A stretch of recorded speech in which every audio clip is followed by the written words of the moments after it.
தை அமாவாசை அன்னைக்கு என்ன பண்ணுவோம்? எல்லாருமே பண்ண வேண்டியது ஃபர்ஸ்ட்டு நீங்க தலைக்கு குளிச்சிடணும். அம்மா, அப்பா இருக்கிறவங்க தலைக்கு குளிக்க கூடாது.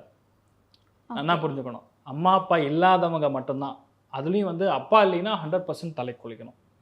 தலைக்கு குளிச்சுட்டு சிம்பிளான சொல்யூஷன் பக்கத்துல இருக்கக்கூடிய பசுமாட்டுக்கு அகத்திக்கீரை நம்ம தானம் பண்றது. அதே மாரி பக்கத்துல இருக்கக்கூடிய சிவபெருமான் சன்னிதானத்திலயோ, அல்ல பெருமாள் சன்னிதானத்திலயோ பூஜை செய்யக்கூடிய பிராமணர்களுக்கு, வேத விற்பன்னர்களுக்கு நீங்க பருப்பு வகைகள் ஒரு 5லிருந்து 6 பருப்பு வகைகளையும், அதே மாரி வாழைக்காய், பச்சரிசி, வெல்லம் இதெல்லாம் வந்து தானம் பண்ணணும்.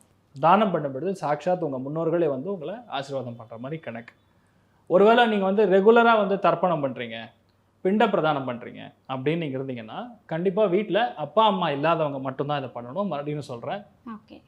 அந்த பிண்ட பிரதானங்கள், தர்ப்பணங்கள் ஒரு பிராமண ரூபத்துல வச்சு நீங்க பண்ணலாம். அது ஒரு பெரிய சிரேஷ்டம், நல்ல பலன்களை கொடுக்கும். ம். ஏன் பண்ணணும்னா, அடுத்த வம்சாவளி நன்னா இருக்கணும்னா, அமாவாசை அன்று இது கண்டிப்பா பண்ணி ஆகணும்.